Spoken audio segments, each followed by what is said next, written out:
আলাইকুম ষষ্ঠ শ্রেণীর শিক্ষার্থীবৃন্দ, আশা করি ভালো আছো। আজকের এই ভিডিওতে আমরা তোমাদের তথ্য যোগাযোগ প্রযুক্তি দ্বিতীয় অধ্যায়ের পৃষ্ঠা ৩৬-এর বহু নির্বাচনী ও সংক্ষিপ্ত প্রশ্নের সমাধান দেখব।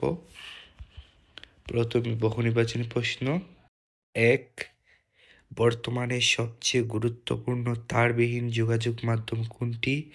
এর উত্তর হচ্ছে মোবাইল। এরপরের প্রশ্ন, প্রসেসরকে কম্পিউটারের মস্তিষ্ক বলা হয় কারণ প্রসেসর। এর উত্তর হচ্ছে 3টি। এরপরের প্রশ্ন, তোমার লেখা কবিতাগুলো কম্পিউটারে দীর্ঘ সময়ের জন্য সেভ বা সংরক্ষণ করতে চাও, এক্ষেত্রে কোন ডিভাইসটি ব্যবহার করবে? এর উত্তর হচ্ছে হার্ড ডিস্ক ড্রাইভ। এরপর একই সাথে ইনপুট এবং আউটপুট ডিভাইস হিসেবে কোনটি কাজ করে? এর উত্তর হচ্ছে টাচ স্ক্রিন। এরপরের প্রশ্ন, অপারেটিং সিস্টেমের প্রধান কাজ হচ্ছে? উত্তর হচ্ছে প্রোগ্রাম পরিচালনার পরিবেশ সৃষ্টি। এরপর 6 নম্বর প্রশ্ন, হাসান সাহেব বিজ্ঞানের কোন দিকটির উন্নয়নের কথা বলেছেন? এর উত্তর হচ্ছে স্যাটেলাইট টেলিভিশন উন্নয়ন। এরপরে প্রশ্ন, হাসান সাহেব যে কোনো খবর যে কোনো সময় যে কোনো স্থানে দ্রুত পাঠাতে কোন মাধ্যম ব্যবহার করবেন? এর উত্তর হচ্ছে ইন্টারনেট।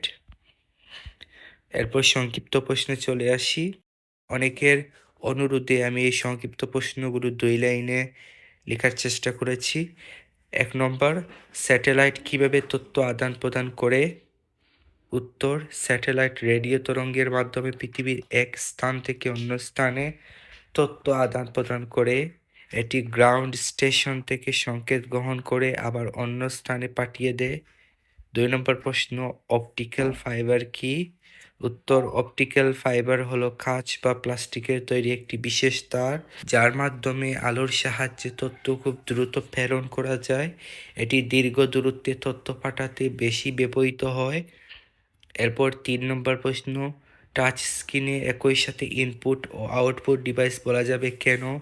উত্তর, টাচ স্ক্রিনে স্পর্শ করে নির্দেশ দেওয়া যায় যে ইনপুট হিসেবে কাজ করে, আবার একই পর্দার তথ্য বা ফলাফল দেখা যায় বলে এটি আউটপুট ডিভাইসও। 4, প্রসেসরকে কম্পিউটারের সবচেয়ে গুরুত্বপূর্ণ অংশ বলা হয় কেন? উত্তর, প্রসেসর তথ্য প্রক্রিয়াকরণ করে এবং কম্পিউটারের সকল কাজ নিয়ন্ত্রণ করে। প্রসেসর ছাড়া কম্পিউটারে কোনো কাজই করতে পারে না।